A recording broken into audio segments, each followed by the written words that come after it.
नमस्कार दोस्तों, आज की क्लास में फिर से आपका एक बार स्वागत है। और आज का टॉपिक है हमारा दोस्तों पार्लियामेंट। आज भी दोस्तों हम पार्लियामेंट के टॉपिक को ही कंटिन्यू करेंगे, क्योंकि दोस्तों ये बहुत ही बड़ा चैप्टर है एंड इसको हम बहुत ही ज़्यादा डिटेल में कवर कर रहे हैं, ताकि किसी भी एग्जाम में अगर कोई भी क्वेश्चन पूछा जाए तो आप लोग आसानी से आंसर दे सके, चाहे यूपीएससी हो, एसएससी हो या फिर पीसीएस के एग्जाम हो। तो दोस्तों चलिए स्टार्ट करते हैं आज की क्लास को। दोस्तों हमने पहले भी पार्लियामेंट के बारे में 2-3 क्लासेस कर चुके हैं, जिसमें हमने सीखा लोकसभा के बारे में, राज्यसभा के बारे में, स्पीकर के बारे में, चेयरमैन के बारे में। ऐसे ही दोस्तों आज हम देखेंगे कि और कौन कौन से सब टॉपिक्स हैं, ऐसे कौन से टॉपिक इंपॉर्टेंट है एग्जाम पॉइंट ऑफ व्यू से।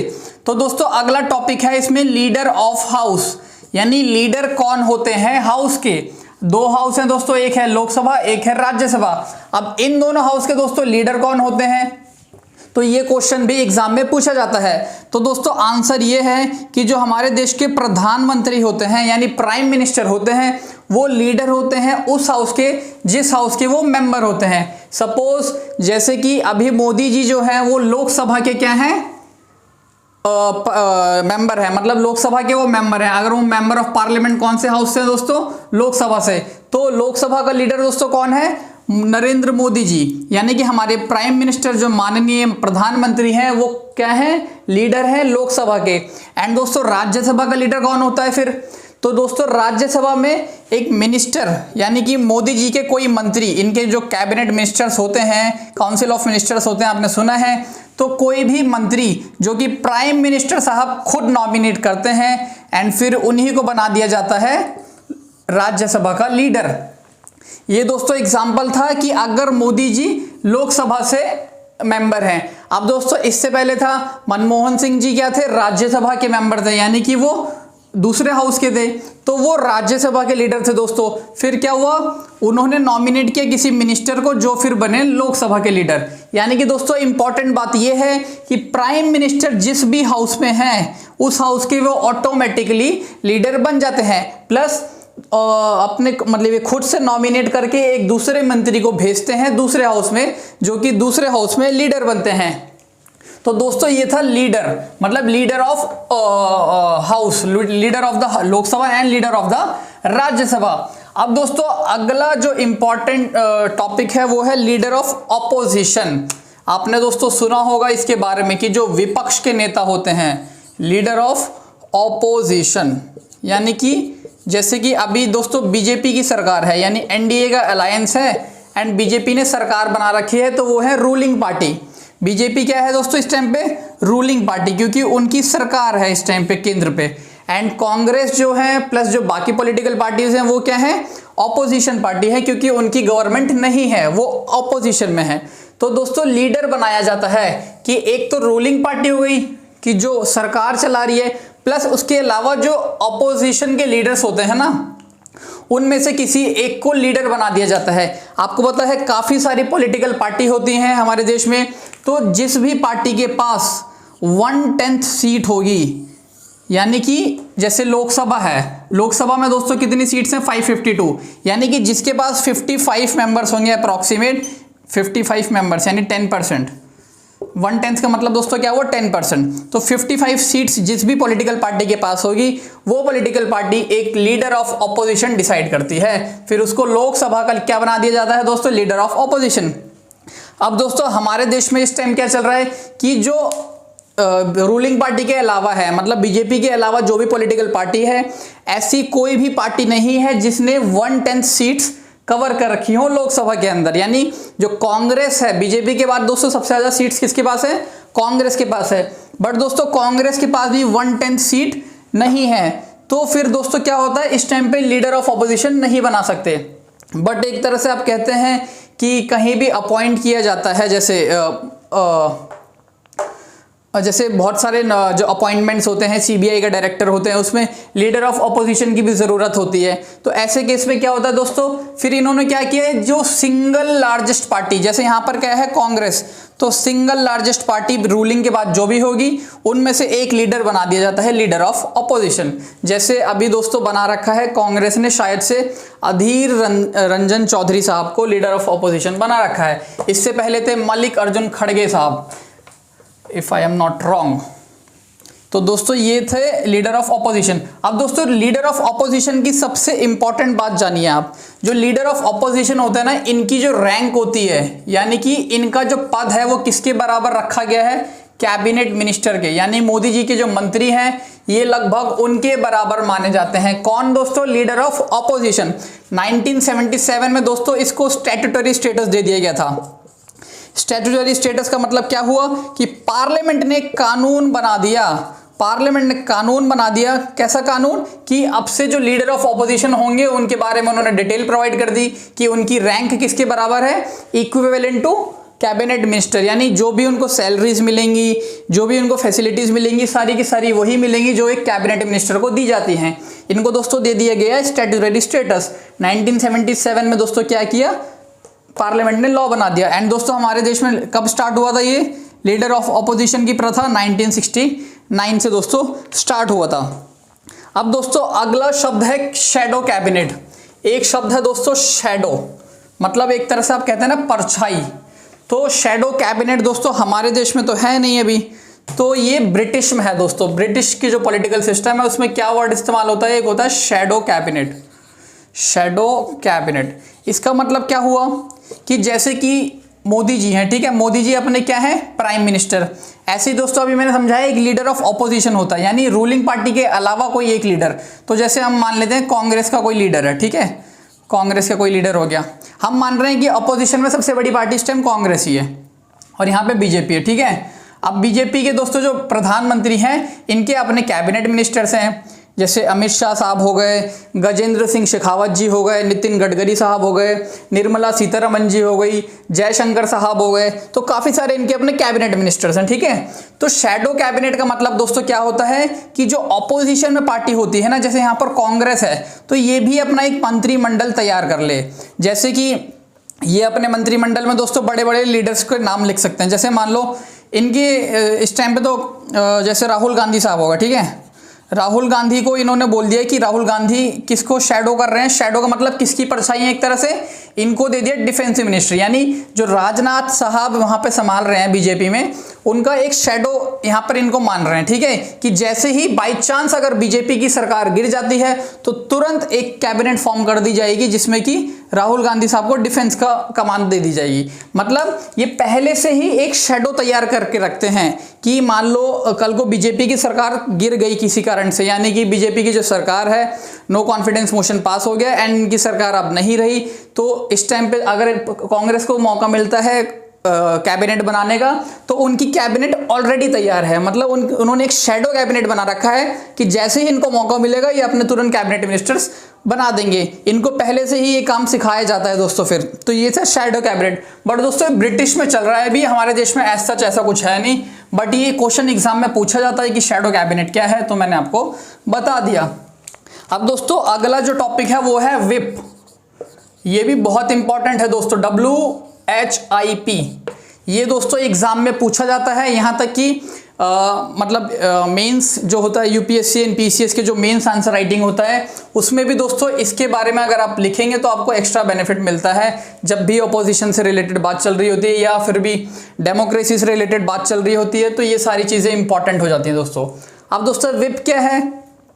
विप दोस्तों एक पोस्ट है। अब ये पोस्ट क्या है, इसमें कोई भी पॉलिटिकल पार्टी हो, मतलब रूलिंग भी प्लस रूलिंग के अलावा कौन, पॉलिटिकल पार्टी, रूलिंग के अलावा दोस्तों ऑपोजिशन, यानी कि चाहे रूलिंग में हो चाहे ऑपोजिशन की पॉलिटिकल पार्टी हो, यानी बीजेपी हो या फिर कांग्रेस हो, वो दोनों दोस्तों अपना किसी एक व्यक्ति को, यानी अपनी पॉलिटिकल पार्टी में से किसी एक व्यक्ति को क्या अपॉइंट कर देते हैं, विप के तौर पे। यानी कि चाहे रूलिंग हो चाहे ऑपोजिशन की हो, वो लोग अपनी पॉलिटिकल पार्टी से, मतलब कांग्रेस से एंड बीजेपी से एक विप अपॉइंट कर देते हैं। ये एक पोस्ट है दोस्तों।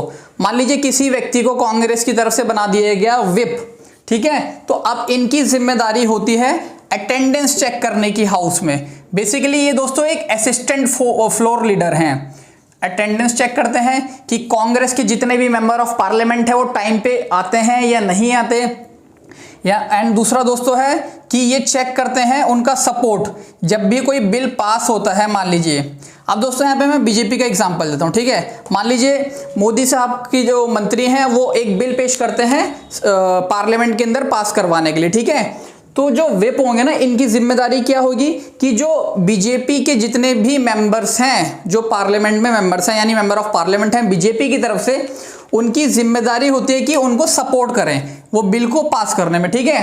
एंड अगर कोई व्यक्ति इसके अपोज में करता है कि मतलब जो बीजेपी ने बिल पेश किया उसको सपोर्ट ना करके उसका विरोध करता है, तो जो व्हिप होता है ये दोस्तों फिर क्या करते हैं, पॉलिटिकल पार्टी के पास जाते हैं, उनको शिकायत करते हैं एंड फिर पॉलिटिकल पार्टी एक्शन लेती है उस मेंबर के खिलाफ। यानी कि दोस्तों एक तरह से ये गुनाह है, अपनी पॉलिटिकल पार्टी का आप विरोध नहीं कर सकते, सिर्फ सपोर्ट कर सकते हैं।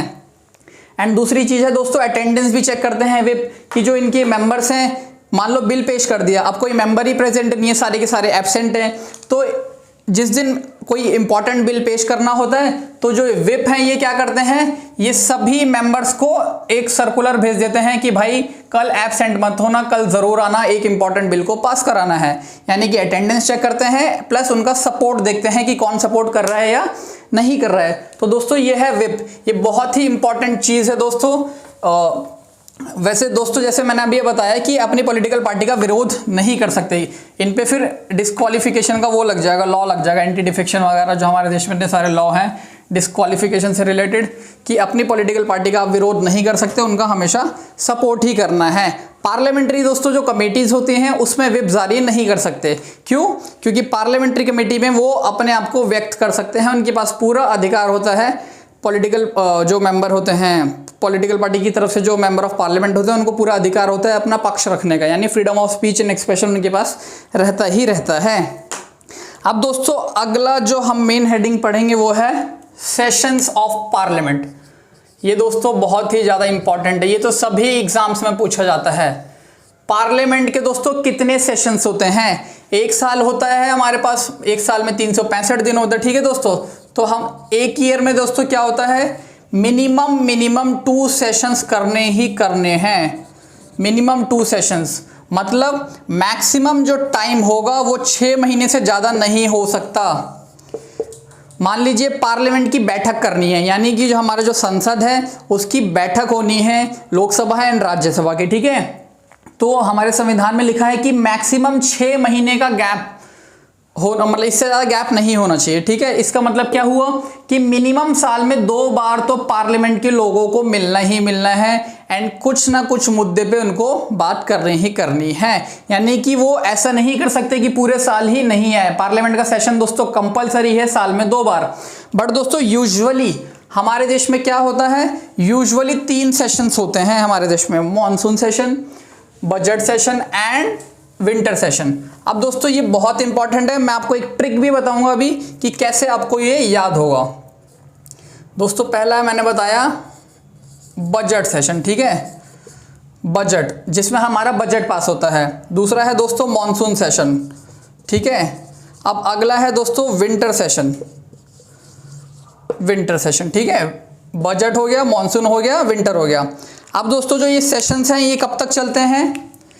ये जो बजट वाला है दोस्तों ये स्टार्ट होता है फरवरी में स्टार्ट होता है एंड ये जाता है फरवरी से लेके फरवरी, मार्च, अप्रैल, मई तक, ठीक है दोस्तों। यानी कि कितने मंथ गया ये, 4 महीने तक। फिर दोस्तों जो मॉनसून का सेशन है ये यूजुअली है दोस्तों, ये कोई परमानेंट नहीं है, ये गवर्नमेंट के हाथ में होता है, उनको किस हिसाब से करना है, बट यूजुअली हमारे देश में यही चलता है। बजट सेशन फरवरी से, फिर दोस्तों ये होता है जो मॉनसून सेशन जुलाई से स्टार्ट होता है एंड अगस्त सितंबर तक दोस्तों ये चलता है, यानी सितंबर तक चलता है। कितने महीने हो गए दोस्तों? 3 महीने, जुलाई, अगस्त, सितंबर। अब दोस्तों जो ये विंटर सेशन है ये चलता है नवंबर से लेकर दिसंबर तक, यानी कितने महीने दोस्तों? 2 महीने। अब दोस्तों याद कैसे करें, देखो ये इसकी ट्रिक है दोस्तों।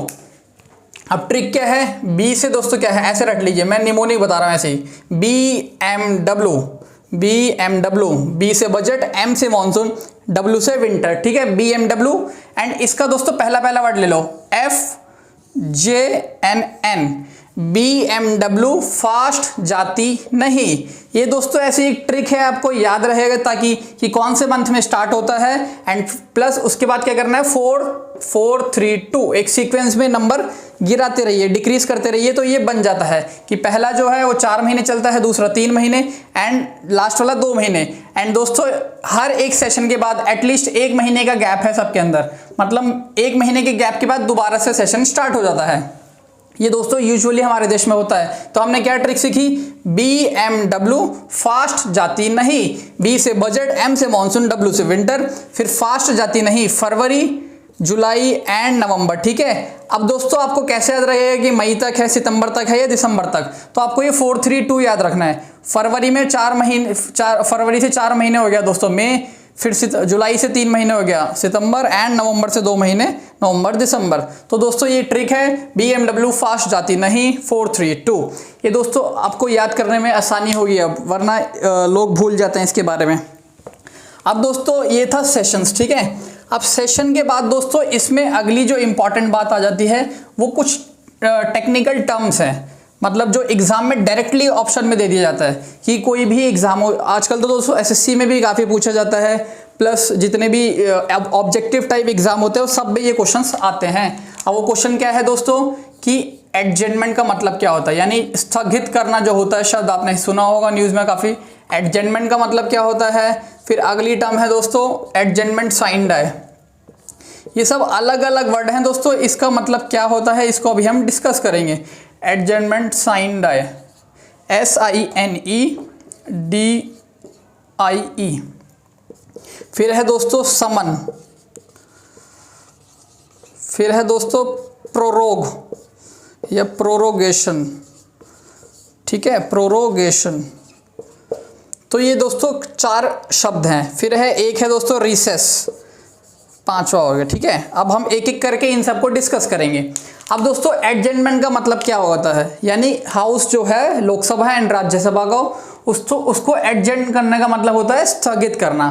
मान लीजिए लोकसभा का सेशन चल रहा है, ठीक है, तो जो लोकसभा के प्रिसाइडिंग ऑफिसर है मतलब स्पीकर साहब, वो सेशन जब चल रहा होता है तो जितने भी मेंबर्स हैं वो सही से काम नहीं कर रहे हैं, मतलब बहुत ज़्यादा शोर कर रहे हैं, बहुत ज़्यादा चिल्ला रहे हैं कि जो उनका एक्चुअल काम है किसी बिल पे बात करने का, मतलब कोई कानून अगर पास होना है तो उस पर एक तरह से डिबेट एंड डिस्कशन होना चाहिए, वो सही से नहीं हो पा रहा।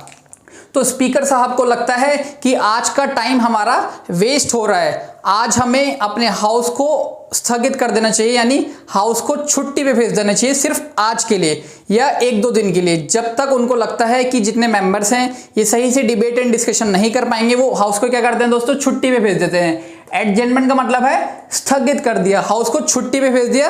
एंड दोस्तों इसमें इंपॉर्टेंट बात क्या है कि हाउस को दोबारा कब मिलना है ये भी इसमें लिखा गया होता है। फॉर एग्जाम्पल जैसे मान लो आज है संडे, ठीक है, अब दोस्तों संडे को अगर सेशन चल रहा है पार्लियामेंट का, शोर शराबा हुआ, उन्होंने क्या किया छुट्टी पे भेज दिया, एडजर्न कर दिया हाउस को। प्लस दोस्तों जब छुट्टी करने के बाद वो उसमें लिखेंगे अपना जो उनका लेटर होगा, एडजर्न लेटर होगा, उसमें वो डेट लिख देंगे कि अगली बार उनको कब मिलना है, मतलब रीअसेंबली की डेट इसमें लिख देते हैं, दैट इज एडजर्नमेंट। ये था दोस्तों पहला टर्म। दूसरा है दोस्तों एडजर्नमेंट साइन डाई। अब इसका मतलब दोस्तों क्या होता है, मान लीजिए दोस्तों अभी हमने डिस्कस किया बजट सेशन, फिर किया मॉनसून सेशन, फिर किया विंटर सेशन।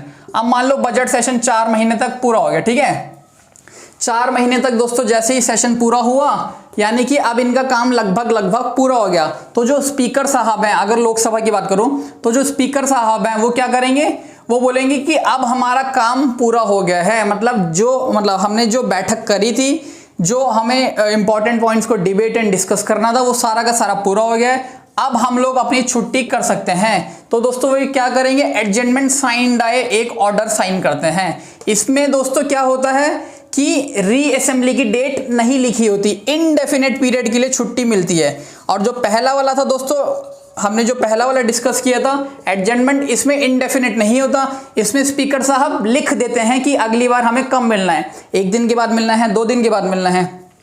बट दोस्तों जो दूसरा वाला है एडजर्नमेंट साइन डाई, इसमें क्या होता है, इनडेफिनेट पीरियड के लिए छुट्टी पे भेज दिया जाता है। स्पीकर साहब बोलते हैं कि आज के बाद अब ये सेशन नहीं होगा, अब अगली बार कब होगा इनको भी नहीं पता।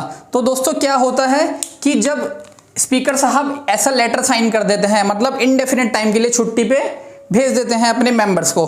तो क्या होता है, ये जो लेटर होता है ना, एडजमेंट साइंड है, ये जाता है किसके पास, राष्ट्रपति साहब के पास, यानी प्रेसिडेंट ऑफ इंडिया के पास ये लेटर फिर जाता है। जब राष्ट्रपति साहब को क्या समझ आता है दोस्तों, इससे राष्ट्रपति साहब को समझ आता है कि हाउस का काम सारा का सारा पूरा हो गया है, मतलब जिस काम के लिए हाउस को बुलाया था वो काम अपना कंप्लीट कर चुके हैं, अब हाउस को क्या करना है, छुट्टी पे भेज देना है। तो राष्ट्रपति साहब इनके ऑर्डर पर साइन कर देते हैं एंड एक नोटिस जारी कर देते हैं जिसे कहा जाता है प्रोरोगेशन। प्रोरोगेशन का मतलब दोस्तों यही होता है कि राष्ट्रपति साहब ने छुट्टी पे भेज दिया, ऑफिशियली छुट्टी पे भेज दिया किसको, लोकसभा एंड राज्यसभा को। तो दोस्तों इसको कहते हैं प्रोरोगेशन। यानी प्रोरोगेशन कौन साइन करता है दोस्तों, एग्जाम में ये पूछा जाता है, answer is president, president sign करते हैं प्रोरोगेशन।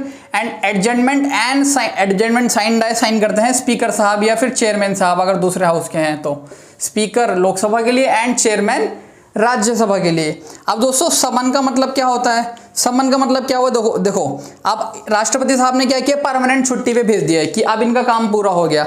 अब हमने दोस्तों बात करी बजट की, अब 1 महीने के बाद दोस्तों मॉनसून शुरू करना है, यानी कि राष्ट्रपति साहब को प्रधानमंत्री साहब एंड उनकी काउंसिल ऑफ मिनिस्टर्स एडवाइस करते हैं कि राष्ट्रपति महोदय अब हमें दोबारा से आवश्यकता है कि हम लोग आएँ, पार्लियामेंट में बैठक करें एंड नए नए कानूनों को बनाएं। तो दोस्तों राष्ट्रपति साहब फिर क्या ऑर्डर साइन करते हैं, समन। समन का मतलब दोस्तों क्या हुआ, इन्होंने अब एक ऑर्डर साइन किया जिसमें कि ये वापस से बुला रहे हैं, यानी कि रीअसेंबल कर रहे हैं एक तरह से कि आओ भाई अब दोबारा से काम शुरू करो। इसे क्या कहा गया दोस्तों, समन, यानी कि दोबारा से बुला लिया। अब दोस्तों एक शब्द है रिसेस। रिसेस का मतलब दोस्तों बहुत सिंपल है, रिसेस का मतलब होता है कि जब राष्ट्रपति साहब ने पहले क्या किया, प्रोरोगेशन यानी छुट्टी पे भेज दिया, दूसरा क्या किया, समन यानी छुट्टी के बाद वापस बुला लिया। तो दोस्तों जो ये छुट्टी पे भेजने के बाद प्लस वापस आने से पहले जो टाइम होता है इसे ही कहते हैं रिसेस, यानी छुट्टी का टाइम। तो दोस्तों ये था बहुत ही आसान। अब ये पर दोस्तों ये टेक्निकल टर्म्स है, ये एग्जाम में डायरेक्टली पूछ लिया जाता है कि कौन एडजमेंट साइन करता है, प्रोरोग कौन करता है हाउस को, समन कौन करता है, तो राष्ट्रपति साहब करते हैं। ये सारी चीजें दोस्तों आपको पता होनी चाहिए। ये था दोस्तों सेशंस के बारे में, ये भी सारा डिस्कशन चल रहा है। अब दोस्तों एक हमारे संविधान में आर्टिकल है, आर्टिकल 88 दोस्तों बहुत ही आप कह सकते हैं इंपॉर्टेंट आर्टिकल है। वो क्यों है दोस्तों, क्योंकि इसके ऊपर एटलीस्ट मेरे ख्याल से लगभग सभी एग्जाम्स में क्वेश्चन पूछे गए हैं। एंड इनफैक्ट दोस्तों कौन बनेगा करोड़पति में भी ये क्वेश्चन आया है, वो भी 1 करोड़ रुपए के लिए। 1 करोड़ रुपए के लिए दोस्तों ये क्वेश्चन पूछा गया था। वो क्वेश्चन क्या है दोस्तों कि अटॉर्नी जनरल क्या कर सकते हैं, पार्लियामेंट की प्रोसीडिंग्स में पार्टिसिपेट कर सकते हैं, यानी कि जो लोकसभा एंड राज्यसभा की जो बैठक होती है ये वहां जाकर बैठ सकते हैं, अपने पक्ष को बोल सकते हैं, सिर्फ वोट नहीं कर सकते। आप ये चीज याद रखना दोस्तों कि वोट नहीं कर सकते, वोट अलाउड नहीं है, बट ये प्रोसीडिंग्स में पार्ट ले सकते हैं, मतलब इनको अगर कुछ बोलना है, अपना पक्ष रखना है तो रख सकते हैं। यह है दोस्तों आर्टिकल 88 के हिसाब से। दूसरा है दोस्तों मंत्री लोग, यानी जो मिनिस्टर्स होते हैं, मिनिस्टर्स भी दोस्तों क्या कर सकते हैं, किसी भी हाउस में पार्टिसिपेट कर सकते हैं। मान लीजिए ये जो मंत्री हैं ये लोकसभा के हैं, तो ऐसा थोड़ी है कि सिर्फ ये लोकसभा में ही बोलने देने, इनके पास दोस्तों पूरा अधिकार है कि ये लोकसभा में भी अपना पक्ष रख सकते हैं, प्लस राज्यसभा में भी अपना पक्ष रख सकते हैं। तो दोस्तों ये क्वेश्चन कम से कम 50 बार एग्जाम में पूछा गया है कि किसके पास अधिकार होता है पार्लियामेंट की प्रोसीडिंग्स में पार्टिसिपेट करने का। तो दोस्तों आंसर है अटॉर्नी जनरल। प्लस दोस्तों क्या है कि दोनों हाउस में कौन पार्टिसिपेट कर सकता है, अटॉर्नी जनरल भी एंड मिनिस्टर्स भी, यानी जो मंत्री लोग होते हैं इनके पास भी अधिकार होता है, Lok Sabha and Rajya Sabha. And important बात दोस्तों ये है, एग्जाम में ये भी पूछा जाता है कि वोट नहीं दे सकते, तो आप इसको याद रखना। एंड दोस्तों केबीसी में तो ये क्वेश्चन 1 करोड़ का आया था कि कौन व्यक्ति पार्लियामेंट की प्रोसीडिंग्स में पार्टिसिपेट कर सकता है। तो आप सोच सकते हैं कितना इंपॉर्टेंट क्वेश्चन है ये। आर्टिकल 88 ऑफ द कॉन्स्टिट्यूशन साफ साफ कहता है कि अटॉर्नी जनरल एंड मिनिस्टर्स जो होते हैं दोनों हाउस की प्रोसीडिंग्स में पार्टिसिपेट कर सकते हैं।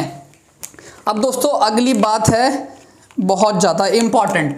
अभी दोस्तों हमने क्या बात करी कि जो सेशंस होते हैं, बजट सेशन है, मॉनसून सेशन है, फिर क्या हुआ दोस्तों विंटर सेशन, ठीक है। अभी सेशन स्टार्ट कैसे होता है, तो दोस्तों जो पार्लियामेंट का स्टाइल होता है ना सेशन करने का, वो क्या होता है, देखिए जनरली सुबह क्या होता है 11 बजे सेशन स्टार्ट होता है, ठीक है।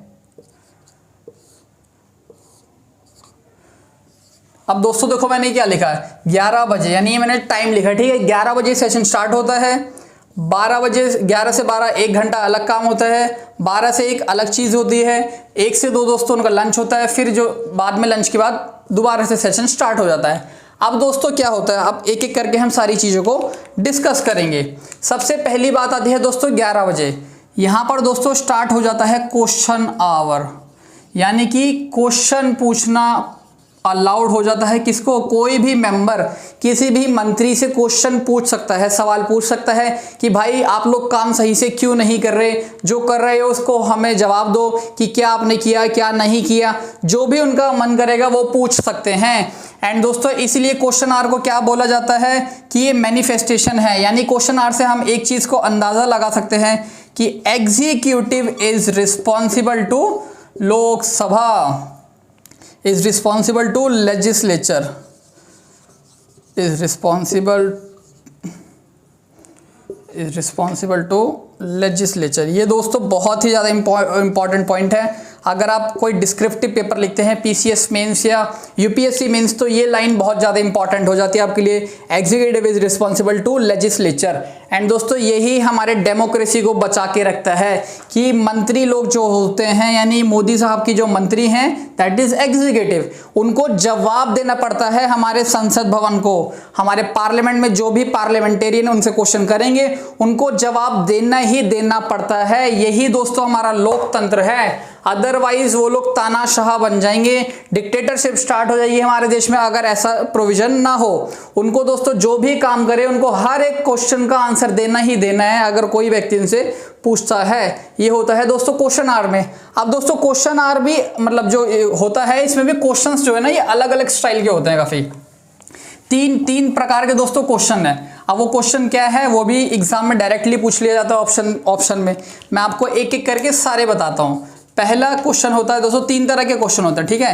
पहला है स्टार्ट क्वेश्चन, दूसरा है दोस्तों अनस्टार्ट क्वेश्चन, ठीक है, एंड तीसरा है दोस्तों शॉर्ट नोटिस पीरियड, ठीक है, शॉर्ट नोटिस पीरियड क्वेश्चन। तो ये दोस्तों 3 तरह के क्वेश्चंस हैं जो कि पूछा जाता है सुबह 11 बजे से लेकर 12 बजे के बीच में, यानी कि जैसे ही पार्लियामेंट का सेशन स्टार्ट होता है, जैसे ही मीटिंग स्टार्ट होती है दोस्तों क्या होता है, उनको मौका दिया जाता है कि भाई सबसे पहले आप अपने मन की भड़ास निकालो, आपको जो भी पूछना है आप डायरेक्टली मंत्री साहब से पूछो। तो दोस्तों जो स्टार्ट क्वेश्चन होता है इनको डिफ्रेंशिएट किया जाता है एस्टेरिक मार्क से, ठीक है, यानी एक स्टार मार्क एक तरह से आप कह सकते हैं लगाया जाता है स्टार्ट क्वेश्चन पे। अब इसमें क्या होता है दोस्तों, ये बहुत इंपॉर्टेंट क्वेश्चन होता है। इसमें क्या होता है कि जो पार्लियामेंटेरियन ने यानी मेंबर ऑफ पार्लियामेंट ने जो मंत्री से क्वेश्चन पूछा है ना, इस केस में पहले वाले में, तो मंत्री साहब को जवाब देना ही देना है एंड ओरली जवाब देना है, यानी तुरंत जैसे ही क्वेश्चन पूछा वैसे ही उनको तुरंत क्या करना है, ओरली अपने मुंह से बोलकर आंसर देना है जो भी उन्होंने क्वेश्चन पूछा है। प्लस दोस्तों क्या है इसमें सप्लीमेंट्री क्वेश्चन, यानी कि ऐसा नहीं है कि सिर्फ एक बार क्वेश्चन पूछ लिया और उन्होंने आंसर दे दिया तो बात खत्म, वो काउंटर क्वेश्चन भी कर सकते हैं, यानी उनका मन करेगा तो सप्लीमेंट्री क्वेश्चंस भी पूछ सकते हैं।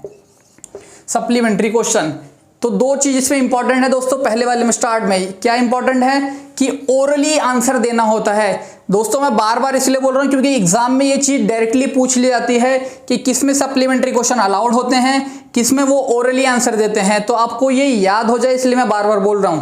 ओरली आप याद रखना, स्टार्ट क्वेश्चन में क्या है, ओरली आंसर देते हैं प्लस सप्लीमेंट्री क्वेश्चंस पूछना अलाउड होता है, यानी कि एक क्वेश्चन से मन नहीं भर रहा तो दूसरा इंस्टेंट तुरंत पूछ सकते हैं। अब दोस्तों जो दूसरा है दैट इज अनस्टार्ट, इसमें क्या होता है, इसमें दोस्तों रिटर्न आंसर देते हैं, मतलब एक तरह से ये उतना इंपॉर्टेंट क्वेश्चन नहीं माना जाता उस हिसाब से जैसा पहला वाला है।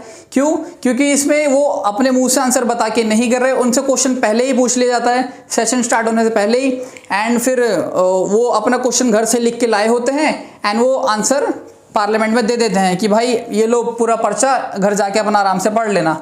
इसमें दोस्तों रिटर्न है। एंड दूसरी इंपॉर्टेंट बात दोस्तों क्या है कि अनस्टार्ट वाले में सप्लीमेंट्री क्वेश्चन भी अलाउड नहीं है। अलाउड नहीं है, आपको याद रखना है।